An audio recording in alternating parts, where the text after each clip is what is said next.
Since bata pa ako, iniidolo ko na yung kuya ko kasi malakas siya eh. Saka magaling. Tapos hanggang sa na-encourage ako na mag-bike. Ayun. Bali, sinundan ko na rin yung yapak niya. Bali po, nung una yung nanay ko ayaw po eh. Kasi sabi niya, mahirap po yung pagbabike.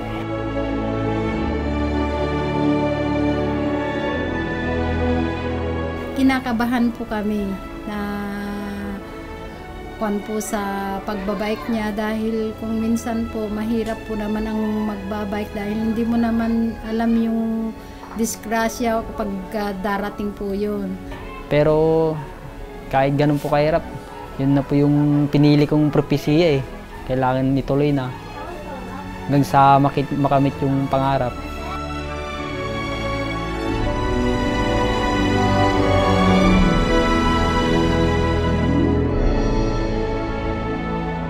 Kung kukunin ko naman, kung pipigilin ko naman yung mga bata niyan sa hilig nila noon, ewan ko lang, baka isanin sila sa mga nandito, nagiinom, ganyan, nagdudruga, ganyan. Kaya pinababayaan ko na lang sila.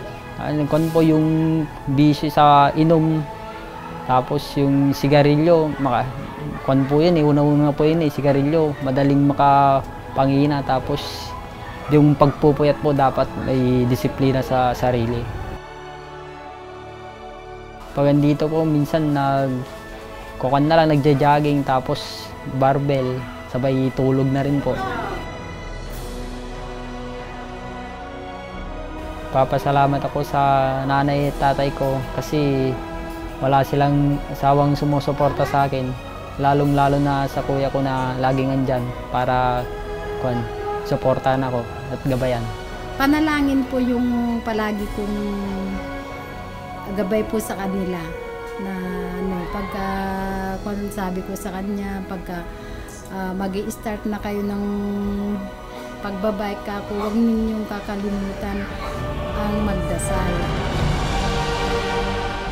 Malaking papasalamat namin sa Panginoon, saka sa mga sponsor. Siguro, pag nakamit ko na po yung champion dito sa Pilipinas, tapos gusto ko rin po mag-champion sa ibang bansa eh. Pag nanalo dito, gusto ko ipagawa po itong bahay namin eh. Kasi medyo matagal na rin po eh, nasisira na rin. Pagkuhan po dun sa pag-aaral nila, yung mga kailangan nila sa school, mga allowance, pambaon, ganun.